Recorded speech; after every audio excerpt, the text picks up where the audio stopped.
Okay, good day mga Kwerski. So welcome back to my page, ano. Dito meron tayong gawa. Ayan. May favorite. So pansit. Ito mga Kwerski, ang history ng motor na to, naputokan na to ng ECU. Yung, kasi bago na to, kung mapapansin nyo rito, bago na. Ayan. Napakakinis, ano. So makita mo yung motor, medyo marami, pero ECU. Pumutok na yung ECU na to dati dahil sa wiring, ano. Ang pagkakasabi ni sir, may ngat-ngat na ng daga. Ngayon, ang problema ng motor niya ay umaandar siya, tapos biglang namamatay. So sabi ko, CGP sensor. Pinatan namin ng bagong stator, chinek lang namin, ganun pa rin. Kaya ang ginawa ko na, wala namang kasing error mga kaborski, ano. Ang ginawa ko na, binuksan ko na po yung harness. Ayan, na-trace namin sa linya ng CGP sensor, may problema po.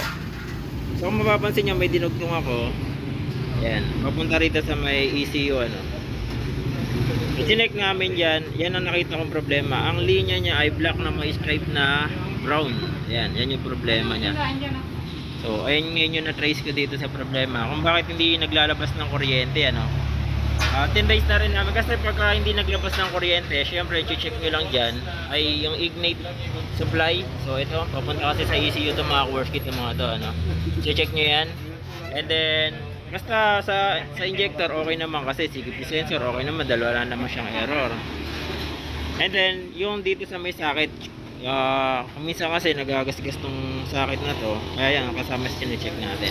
So wala pa rin doon, kaya ginawa ko, binaklas ko na. So yan ang na-trace namin. Nag-manual kami ng tester, na-confirm namin yung problema. So titignan ko kung mapapaandar ko siya. Hindi ko muna siya yan, ayusin ko lang muna yung wiring, ano. Ayusin mo natin. Okay, sa'yo mga kuwari. At sa ulo.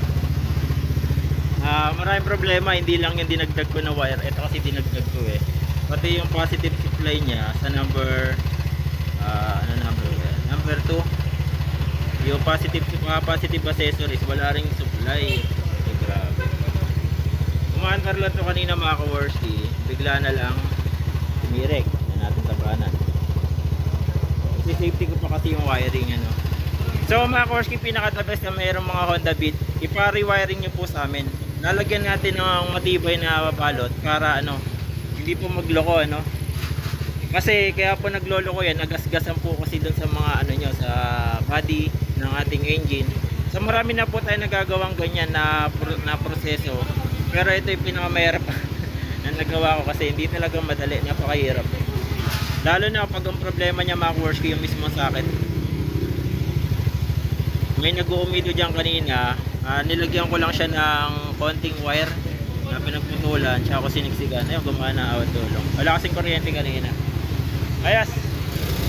So ang gagawin na natin dito, ayusin na lang natin linya. Dinedemo natin sa may-ari para alam niya rin, ano, kung paano ginawa yung motor niya. Hindi talaga madali. Ganyan po ba pagkaka-assemble nila? Hindi. Kasi kung ano lang nakita nilang balat, yun lang, ano. Hindi na nila tinester po, ano. Yun lang. Dito kasi mga Kwerski, tinetester ko yan. Kasi umaandar lang to kanina dahil nga ina-overcheck namin. Una kong troubleshoot yung spark plug top niya kasi nakatap lang. Kumbaga, sira na po yung sakit o yung thread nung ano para may ilagay nyo dun sa high tension wire. Sira na po yun. Ngayon, patanggal nga po yung ano, yung battery. Ayun, napalitan namin yun. Akala ko okay na. Pinandar namin siguro mga 5 minutes. Namatay. Tapos ini-start ko, ayun na umandar. May pagkakataon nga sinasabi ni sir na namamatay tapos biglang parang kumakadyatan. Tama po, ano? So ang problema po, marami po na pa tayong problema eh. Wiring dito, ano. Kung mapapansin niya, ayan, may mga balat na. Yung iba po diyang gawa ng ibang ano. And then yung pinakasakit niya may problema talaga. So ngayon, ito ipapakita ko sa inyo mga worship ko paano ko po siyang wawiringan.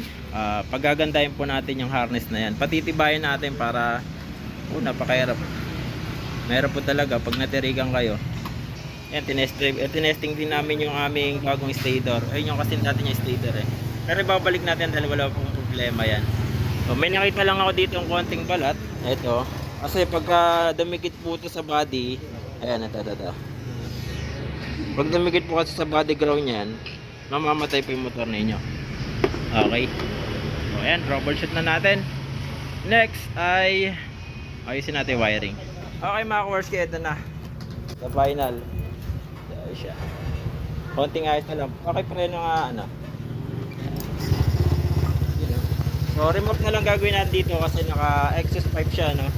And then yan yung wiring na ginawa natin. So ayusin ko po yan dahil wala pa yung airbox, ano. So yan, nilagyan ko siya ng mga flexible hose para mas matibay. Okay. So ganyan na magiging forma na yan. Marami na tayo nagawa na to, hindi lang ako nakapag-video kasi madalas kasi problema nila, napuputol yung mga linya nila dyan, ano. Pero ito kakaiba yung problema eh. Okay, ayusin na natin.